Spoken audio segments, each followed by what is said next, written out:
Allora ruoterò attorno al tema di oggi, ma dandogli la sua giusta importanza, che non è né poca né troppa.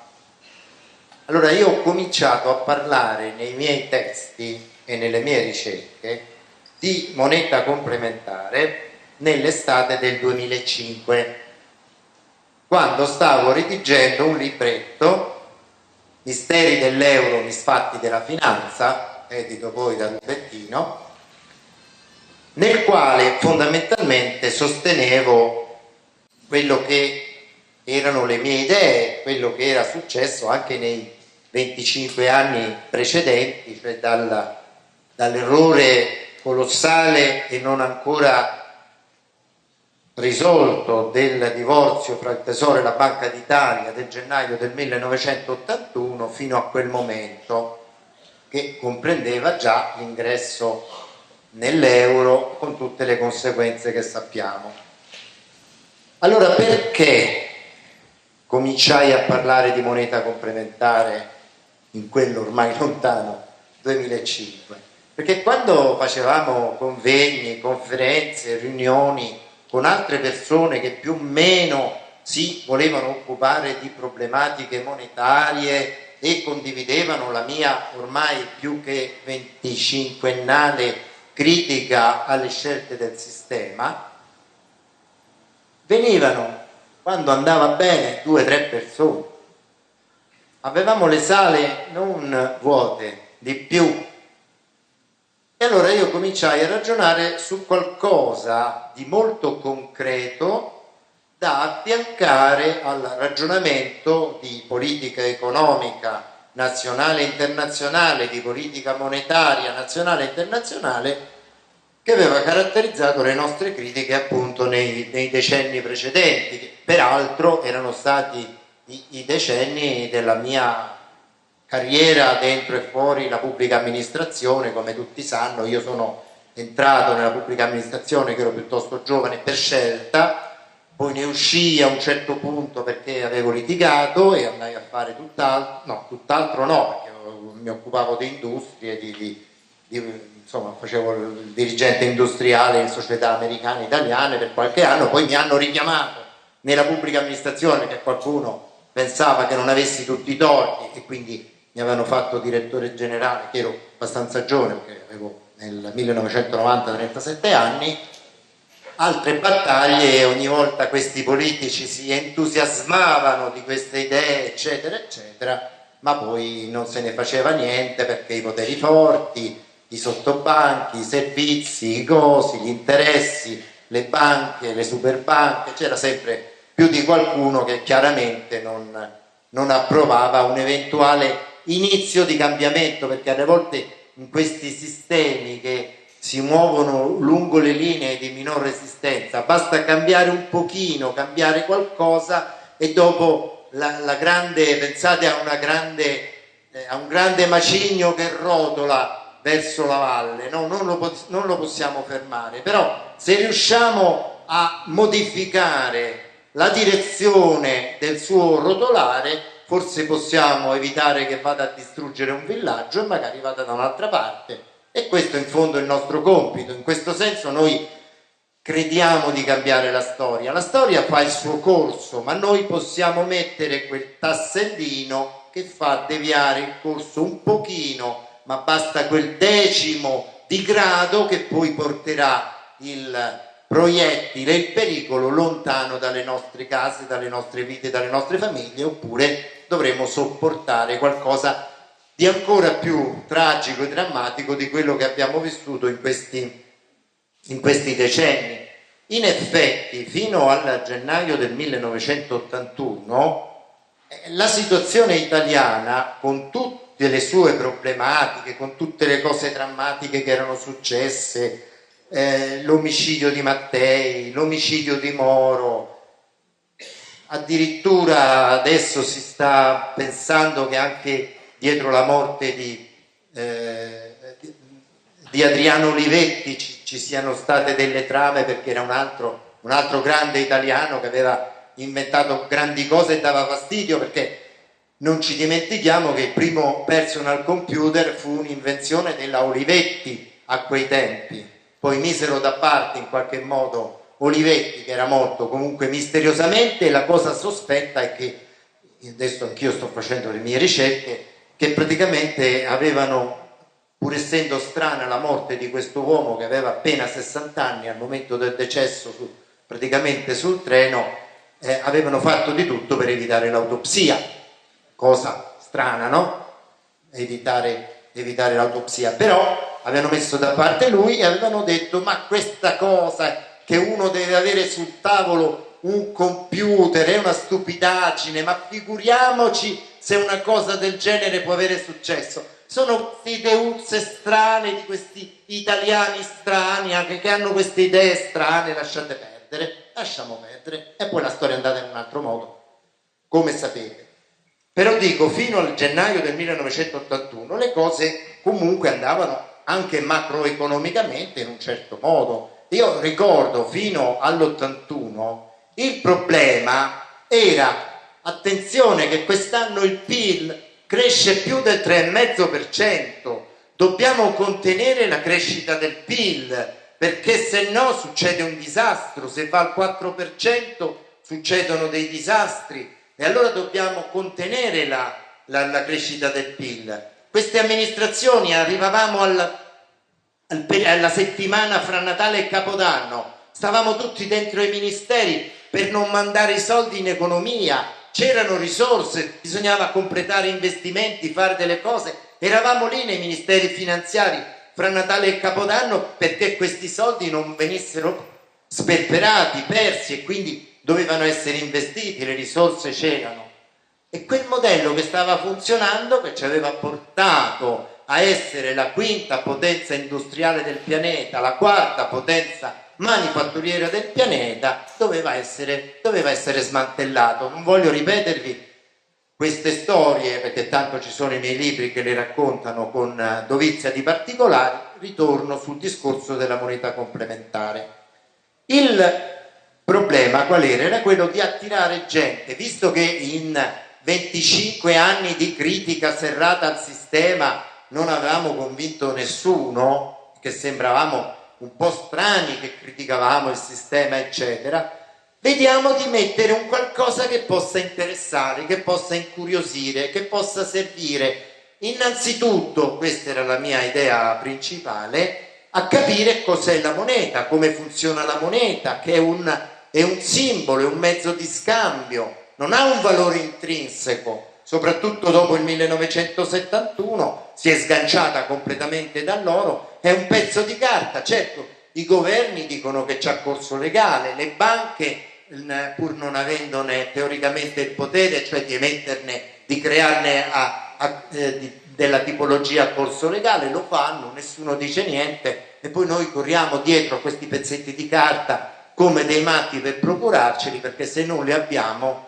ci staccano la luce, ci staccano il gas, non paghiamo la rata della macchina e quant'altro, ed è tutta una follia in realtà. E allora vediamo di fare una nostra moneta, la emettiamo noi, e quando ovviamente a fronte di questa creazione monetaria siamo in grado di produrre dei beni e dei servizi che in precedenza non si potevano produrre perché c'era la globalizzazione, c'era la disoccupazione, c'erano tutta una serie di problematiche, e noi adesso nel nostro circuito siamo in grado di ritornare ad antichi mestieri, antiche attività, antiche produzioni, cose che insomma funzionano abbastanza bene. E quindi ecco l'idea della moneta complementare. Nessuno di noi ha mai pensato che essa dovesse sostituire altre forme economiche, monetarie e finanziarie che sono essenziali per andare avanti.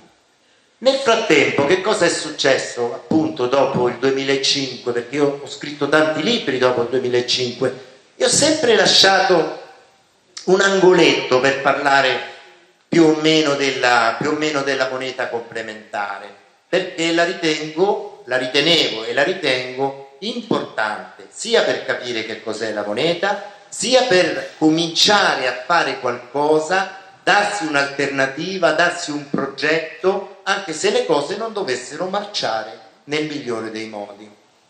Negli anni immediatamente successivi al 2005 mi ero reso conto di una cosa fondamentale, che la massa della liquidità che le banche ricevevano immessavi dalle famiglie, dalle imprese, dall'economia criminale, era diventata insufficiente a gestire le esigenze di queste stesse banche a proposito della grande creazione di titoli tossici e di derivati che era avvenuta dopo il 2001.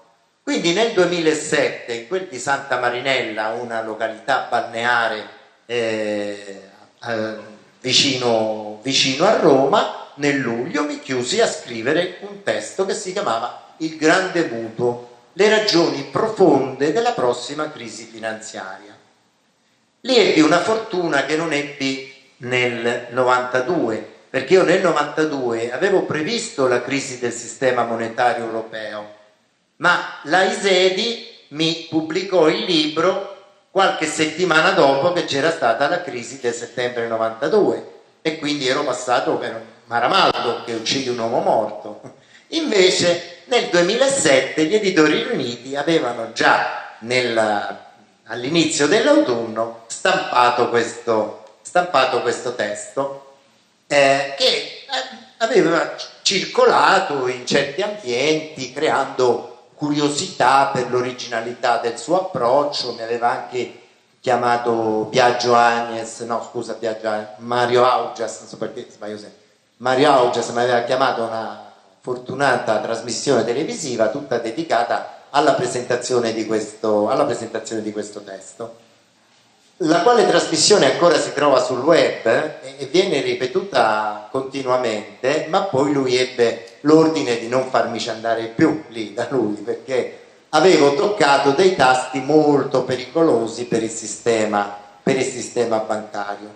Quindi nel 2008 comincia questa crisi finanziaria e dopo il fallimento della Lehman Brothers, la fine degli accordi fra le banche, la fine del tasso interbancario e tante altre cose, noi ci aspettavamo che il sistema sarebbe stato travolto. Quel sistema finanziario che non aveva nemmeno come obiettivo la massimizzazione del titolo in borsa, ma aveva come obiettivo la massimizzazione nell'emissione dei titoli, cioè quello che io chiamo il capitalismo ultrafinanziario, che nel 2008 era andato, come sto dicendo, in crisi. Apro una parentesi perché sento di doverlo ricordare, anche se è una persona che sicuramente ha viaggiato su sintonie diverse dalle nostre, però va ricordato, ed è l'uomo che più ha interpretato la resistenza della finanza, quella legata con l'economia reale, ma che dà come obiettivo prioritario quello della massimizzazione del titolo in borsa. Sto parlando di Sergio Marchionne.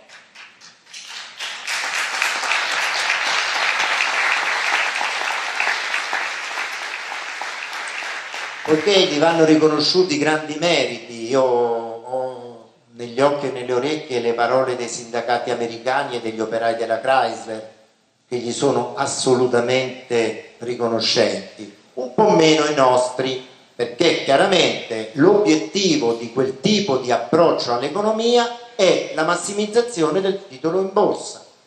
A questa possono essere sacrificati interessi reali, però è anche chiaro che quella è una finanza che ha una qualche legame con l'economia reale, mentre il capitalismo ultrafinanziario 2001-2008 e quello successivo dopo il 2008, il capitalismo ultrafinanziario, come vedremo, il legame con l'economia reale non ce l'ha, semplicemente la priva di liquidità, ma priva gli stessi operatori di liquidità, perché se i titoli tossici sono 54 volte il PIL mondiale, anche per assicurare una remunerazione del 2, del 3, del 4% di 54 volte il PIL mondiale, cioè di 4 milioni di miliardi di dollari, è chiaro che io assorbirò tutta la liquidità che viene immessa nelle banche dalle imprese, ho già detto, dalle famiglie, dalla stessa economia criminale, e quindi avrò una esigenza di liquidità che non sarà più espressa da un'equazione lineare in cui più o meno dici tanto cresce l'economia, di tanto mi deve crescere la base monetaria. No, questa sarà una funzione logaritmica in cui la creazione di moneta non dipende dalla crescita dell'economia o dalle esigenze dell'economia, ma dipende dalle esigenze della finanza stessa che massimizza la crescita della moneta. Quindi noi oggi abbiamo, dopo il 2008, se no il sistema sarebbe saltato, le banche centrali che creano quantità illimitate di mezzi monetari, peraltro a corso legale, e tuttavia l'economia reale è priva di liquidità. Quindi dopo il 2008 siamo passati dal capitalismo ultrafinanziario al capitalismo ultrafinanziario collateralizzato, intendendo con collateralizzato che le banche o altri operatori anche specializzati portano i titoli in scadenza, che diventerebbero carta straccia perché già nascono come tossici, se non riescono ad assicurare ai possessori dei rendimenti, cioè le cedole, gli interessi, ma sicuramente non assicureranno mai il rimborso del capitale principale o la continuità di questi interessi. Allora questi titoli vengono portati dalle banche ordinarie, o meglio universali, alle banche centrali, ne vengono spesso allungati i termini di scadenza, e questo fa comodo anche ai debitori teorici, e poi le banche, in cambio di questi titoli tossici collateralizzati e con le maturazioni allungate, forniscono mezzi monetari illimitati, e come ho spiegato in tante altre occasioni non arriva una goccia di questa acqua, di questa liquidità sul terreno arido dell'economia reale. Ecco perché le monete complementari hanno avuto, dopo il 2008, 2009, 2010 eccetera, nuova vita, perché qualcosa doveva nascere nella base produttiva, nelle imprese che non avevano più credito, non avevano più mezzi liquidi. E allora che cosa hanno fatto? Hanno fatto piattaforme finanziarie alternative, quindi hanno valorizzato magazzini, giacenze di prodotti, si sono fatte il credito fra di loro. Oggi la maggior parte delle piccole imprese non ha risposte dalle banche, e allora si fanno il credito fra di loro. E qui apro un'altra parentesi: le banche venete, cos'è successo? Hanno fatto una commissione parlamentare d'inchiesta. Io gli ho detto: guardate una cosa, soprattutto guardate quali sono i prestiti che hanno determinato la crisi di queste banche. Non sono i prestiti di 15, 20, 30 mila euro all'artigiano, alla piccola impresa, alla famiglia, che ha preso quei soldi creati dalla banca e poi li ha restituiti, salvo pochissime eccezioni. Le sofferenze bancarie sono dovute a prestiti oltre i 500 mila euro. A chi? A grandi gruppi, a grandi imprese, a grandi famiglie che non dovevano investirli nell'economia reale, ma in quel mercato dei titoli tossici.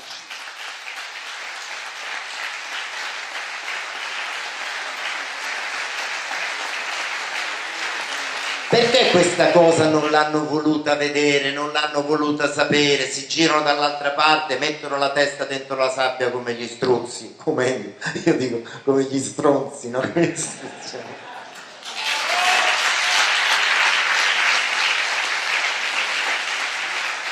Perché i non performing loans, cioè le sofferenze bancarie, sono a loro volta nella nostra economia un grandissimo business. Perché se io ho preso un prestito di 1 milione di euro, al limite perché volevo comprarmi una casa e poi non avevo i soldi, eccetera, quella casa messa a garanzia valeva 1 milione di euro, poi è scesa per la crisi del mercato immobiliare, io non pago, il mio credito viene comprato da qualcuno al 10, al 20% del suo valore, cioè la banca ha creato 1 milione di euro che mi ha fatto il prestito a me, che non c'erano e non ci sono, è tutto un gioco contabile, non ci sono quei soldi, soprattutto perché io non pago le rate del mutuo. Però che fa la banca? Lo vende a 200.000 euro, a 150.000 euro, quelli sono veri e se li prende, quindi senza fare nulla ha guadagnato 150.000 euro, 200.000 euro veri. Dopodiché chi ha comprato questo credito di 1 milione di euro, che cosa fa?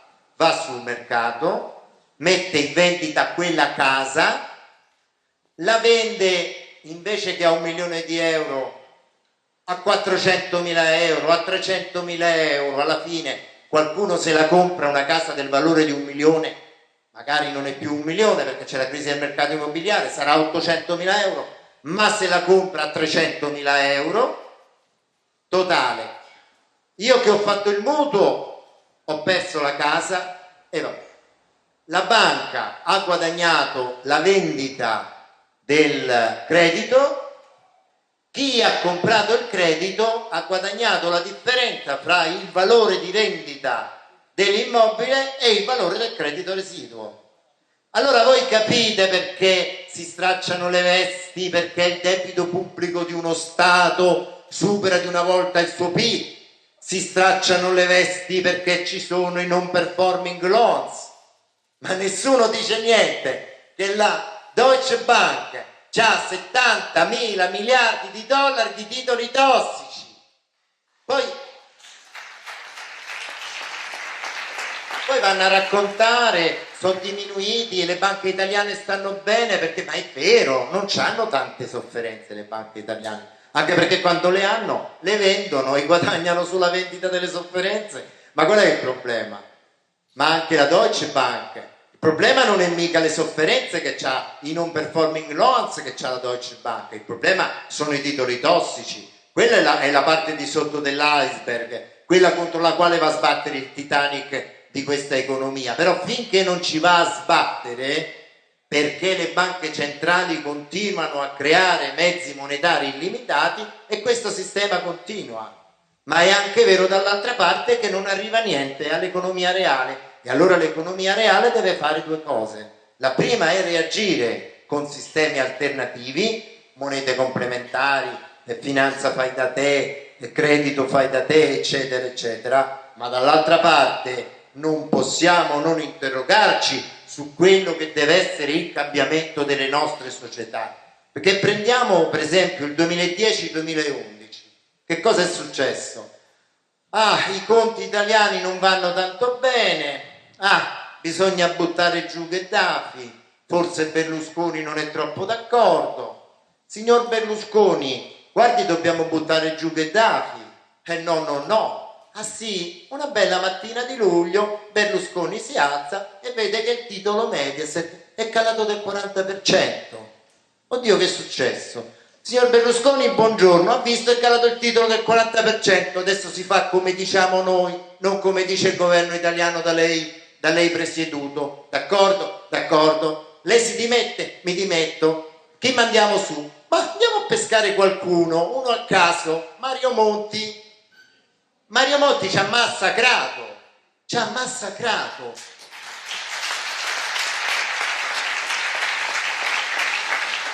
Ma non è uscito soddisfatto.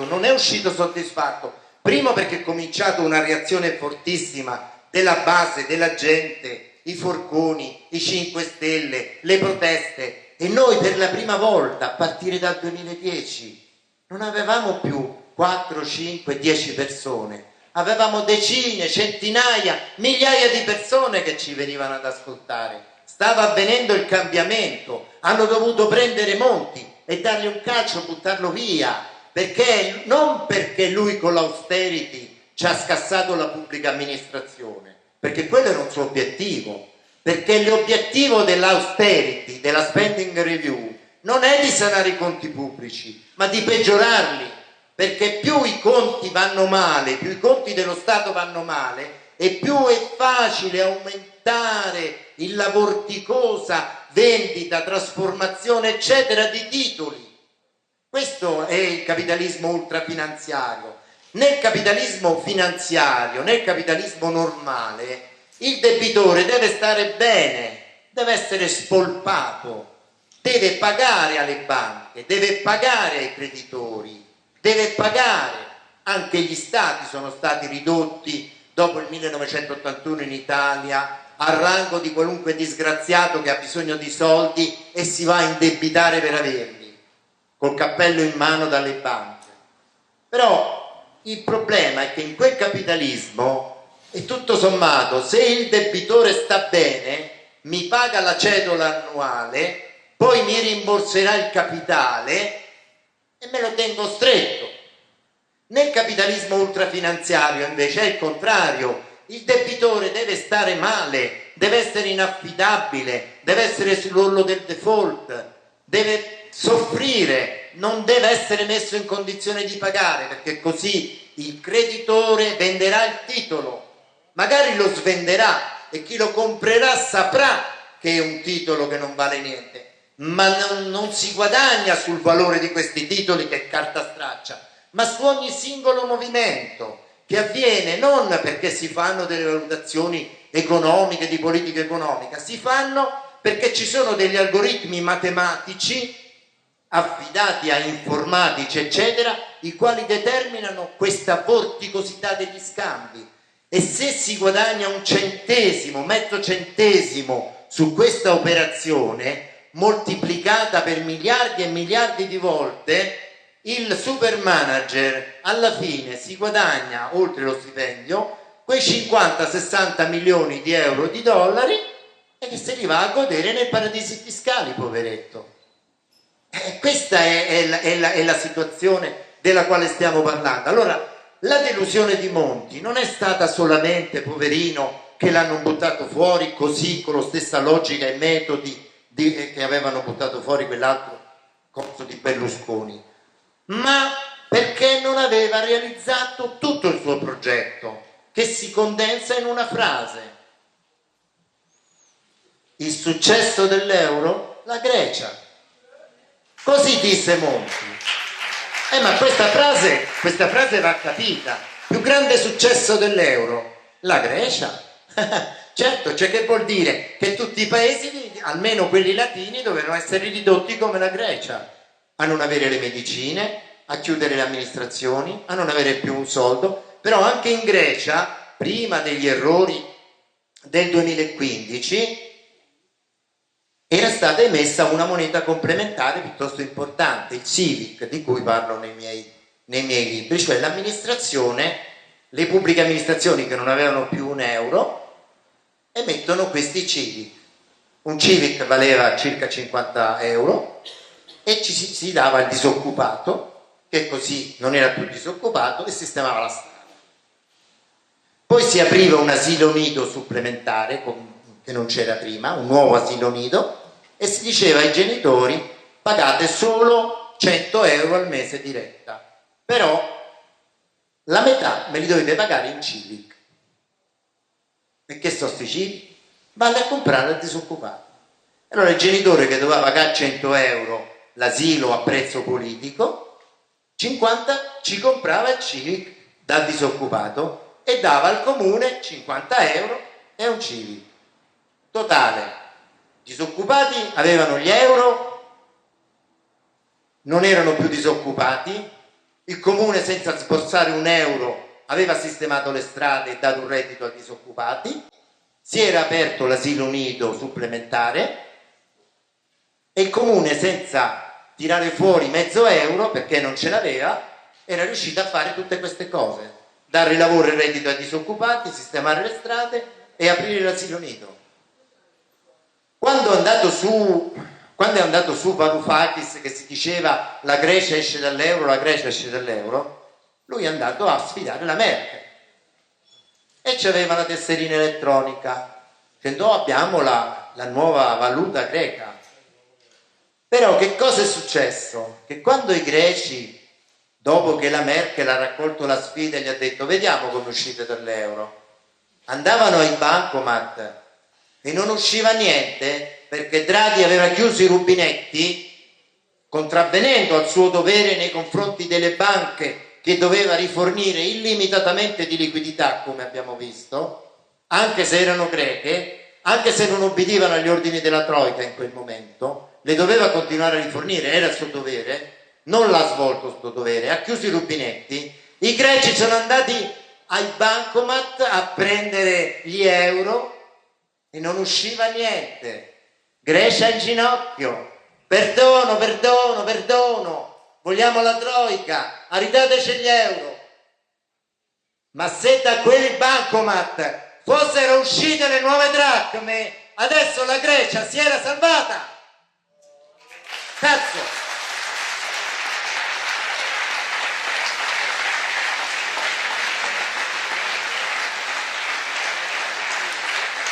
Ovviamente noi non siamo la Grecia, ovviamente noi non esportiamo solo yogurt e olive, con tutto rispetto, non diamo solo servizi turistici. La Grecia con una moneta svalutata avrebbe fatto una sua fortuna, perché negli anni 70, quando c'era la dracma, andavamo tutti in vacanza in Grecia, perché con l'equivalente di un quarto di quello che ci costava una vacanza in Italia andavamo in Grecia e stavamo una settimana, 15 giorni con i bambini, il mare, eccetera. Certo non è l'Italia la Grecia, però insomma i greci guadagnavano. Io mi ricordo questi agricoltori che avevano adibito una stanza, 2 stanze tipo a bed and breakfast, insomma, no? Anzi, bed senza breakfast. Mi ricordo il letto si rompeva a continuazione e saliva su sta signora e pensava che fossero le mie imprese con la mia moglie di allora e batteva le mani eccetera. Dico, vabbè. Però era divertente, c'era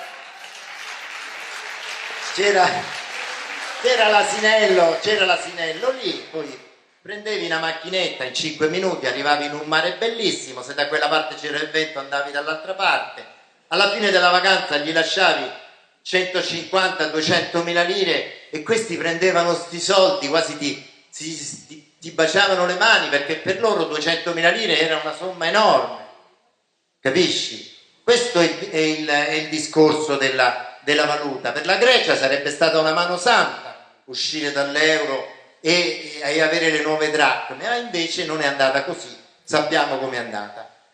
Poi venne il governo Letta, che doveva migliorare un po' le cose. In effetti Letta rallentò la velocità di raggiungimento del baratro per l'Italia rispetto alla deriva che aveva dato Monti, però i movimenti di protesta, i 5 Stelle, eccetera, eccetera, continuavano la loro crescita. E allora che si tira fuori dal cappello? Matteo Renzi. Perché Matteo Renzi dice: fermi tutti, io vi do gli 80 euro, vi farò un reddito di dignità, cambieremo il sistema, faremo ragionare le banche, faremo ragionare l'Europa, cambieremo qualche cosa. E quindi il fronte, diciamo, della protesta perde di abbrivio. Poi fa un grande errore, in cui dimostra di non essere uno statista. Va avanti sul referendum costituzionale. Non ha capito Renzi che la gente non la pensava come lui. Ha creduto che l'avrebbero seguito ciecamente perché gli avevano dato il 40% dei voti alle europee e che quindi avrebbe avuto sufficiente appoggio per vincere il referendum costituzionale. Tutto sbagliato, quella è stata una grande vittoria del popolo italiano,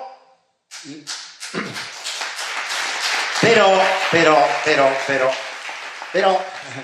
nessuna forza politica degna di questo nome, anche vicina a noi in qualche modo, ha saputo valorizzare quella vittoria, perché i sovranisti hanno continuato a coltivare il loro campicello, 5 Stelle sono andati per la loro strada e quindi è stata quasi una vittoria. No, sicuramente no, non si può dire storicamente inutile, però diciamo non ha dato quei frutti politici che avrebbe potuto dare se ci fosse stata una capacità di visione complessiva, di leadership, di programmazione economica adeguata. Quindi viene sostituito dal suo omologo Gentiloni, che qualcuna dice anche giusta, ma ormai la situazione è deteriorata. Adesso vi dico una cosa che in tanti comizi, conferenze, lezioni, incontri e riunioni da queste parti non avevo mai detto. Io ho visto la sofferenza e gli sforzi delle imprese del Veneto e del Nord-Est, che per certi versi non si sa come facciano ad andare avanti, perché come abbiamo visto le banche non gli fanno credito, la pubblica amministrazione gli va contro, le infrastrutture sono insufficienti, però sono riuscite in qualche modo a organizzarsi, esportano e abbiamo sostituito importazioni. In questo momento io sono reduce da giri nel Mezzogiorno, ecco il punto. Veramente io non ho mai visto una situazione del Mezzogiorno d'Italia così deteriorata come adesso. Sicuramente c'è anche una responsabilità perché quando la classe politica è troppo deficitaria, è troppo insufficiente, è troppo connivente con i mali del passato, e il pensiero mi va anche a Roma, dopo poi non ci si può lamentare che c'è la terra dei fuochi, che non c'è il lavoro, che non ci sono i servizi pubblici funzionanti, eccetera, eccetera. Perché fino a un po' di tempo fa, nel Mezzogiorno, il fatto che in una famiglia ci fossero 2 pensioni, una del ferroviere, l'altra di invalidità, l'orticello, il campicello, l'attività in nero magari nel periodo turistico, e questi non stavano male, giravano soldi. Adesso non girano più. È vero che fin dai tempi della lira mi ero accorto che le banconote del sud erano molto più consumate di quelle del centro-nord, cioè circolavano di più, ma circolavano. Adesso non ci sono più, non c'hanno più soldi, non c'hanno più niente. Se non riescono ad esprimere un qualche cosa, il nostro Mezzogiorno affonda. È un grandissimo problema. E il successo del Movimento 5 Stelle alle ultime elezioni è stato dovuto a questa miseria, alla speranza che un reddito di dignità, che un reddito di cittadinanza, che un qualche cosa del genere potesse risolvere il problema. Allora noi dobbiamo arrivare al punto. Questo sistema non funziona più. Io ho avuto molte più opportunità dei miei genitori. I miei genitori molte più opportunità dei nonni, i nonni molte più opportunità dei bisnonni, i nostri figli no. I nostri figli e i nostri nipoti ne hanno molte di meno di noi, ne hanno avute e ne hanno di meno di noi. Questo vuol dire che il sistema non funziona più, perché ai tempi dei tempi, prendiamo ad esempio gli anni 70, a noi che volevamo fare la rivoluzione ci dicevano vuoi fare la rivoluzione? Tanto questo sistema capitalistico, se vuoi andare a lavorare ti dà il lavoro, vai in fabbrica, vai di qua, vai di là, ti dà lo stipendio, bene o male con questo stipendio te ci paghi una casetta, questo e quell'altro e campi. Adesso questo non è più vero, perché con le mie 147.000 lire da precario del 1974 io mi pagavo una casetta piccolina, però ce l'avevo con l'albero di Amarene. La motocicletta ci mettevo la benzina fino all'ultima settimana del mese, un gettone al giorno per chiamare la mia ragazza, cibo lo rimediavo, campavo, ero indipendente, ero felice, non dovevo chiedere i soldi a mio padre. Mia figlia, quando è andata via di casa, i 500 euro, che sarebbe stato 1.000.000 dei tempi, quindi uno stipendio favoloso, con 500 euro non ci si paga nemmeno una stanza in uso comune, bagno e cucina dentro un appartamento con altre persone a Roma, a Milano, a Napoli, a Torino. Quindi che vuol dire? Che se poi gli stipendi stanno andando verso i 500 euro, che il sistema non è in grado di garantire la sopravvivenza. Ma c'è di più. Nei comparti ad alta redditività, come per esempio la manifattura e in parte l'energia, la domanda di lavoro è decrescente, cioè sempre meno persone produrranno tutto ciò di cui abbiamo bisogno.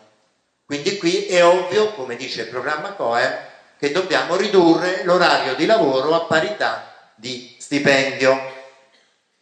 Ma la parte più grave del problema è che nei comparti dove invece l'occupazione potrebbe crescere enormemente, in Italia parliamo di 7-8 milioni di posizioni lavorative aggiuntive, e cioè i comparti di cura e manutenzione dell'ambiente, di cura delle persone, di cura, recupero e manutenzione del patrimonio esistente, il fatturato è di meno del costo, cioè il mercato garantisce servizi, per esempio di cura o dell'ambiente o delle persone o di manutenzione solo per chi li può pagare a un certo livello, cioè il 20, il 30 e il 35% della popolazione. Il 70% della popolazione, 65-70% della popolazione non ha abbastanza soldi per pagare questi servizi, ovvero lo debbono fare i volontari, la protezione civile, le casalinghe, le cooperative a 500 euro a persona, eccetera, se basta, perché tante volte non basta.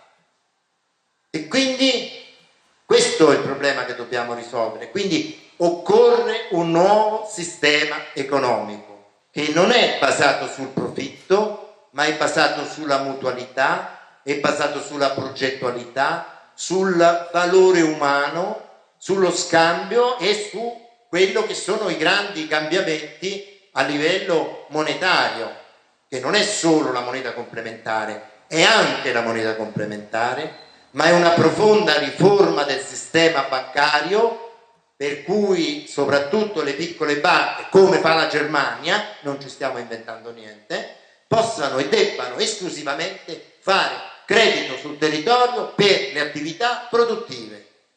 Questa è la prima cosa. E poi non ci dimentichiamo la moneta sovrana dello Stato, perché lo Stato può avere la sua moneta, può esercitare in nome e per conto dei cittadini la sua sovranità, può emettere una moneta di cui non si parla nei trattati europei. Non vi parlo di banconote, non vi parlo di moneta a corso legale a livello di Eurolandia, vi parlo di Stato-note, ovvero di biglietti di Stato, di moneta statale metallica o elettronica, che ha valore legale e circolazione esclusivamente sul territorio e non è convertibile. Ma con questa moneta, che avrà corso legale, lo Stato, anche emettendone in quantità ragionevoli, cioè intorno al 2% del PIL, 2,5, 1,5, sotto il 3% del PIL, può assumere per esempio 1 milione di giovani laureati per fare funzionare le scuole, gli ospedali, gli uffici giudiziari, i pronto soccorsi, le università. Perché se ne vanno i giovani laureati? Perché non trovano lavoro.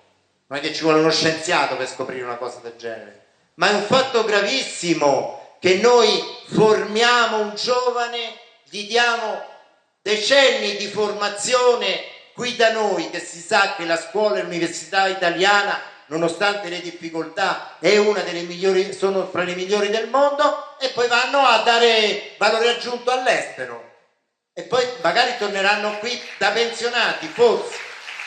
magari poi non avranno neanche la pensione. Ma stiamo scherzando.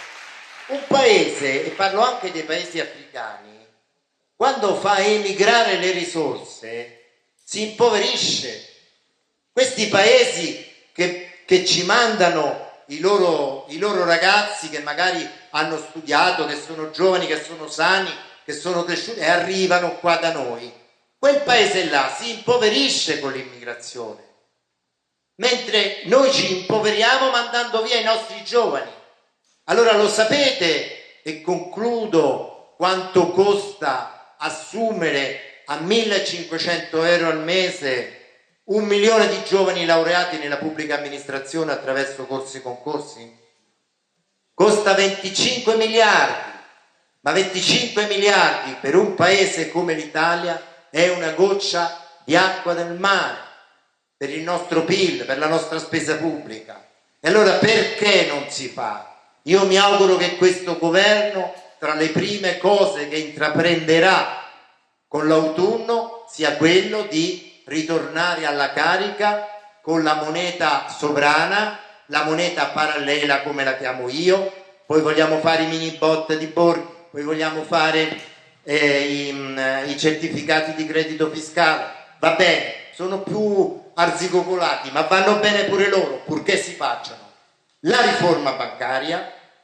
E poi noi cominciamo già da adesso con moneta complementare, con credito fai da te, con la valorizzazione delle iniziative, di noi stessi, delle nostre capacità, della nostra intelligenza, della nostra inventiva, delle nostre risorse. Questo non possiamo neanche noi dire non ci sono i soldi li possiamo fare noi, poi vi faremo fronte con le opere del nostro lavoro, del nostro ingegno, con i nostri risultati. Dobbiamo buttare il cuore oltre l'ostacolo. Grazie.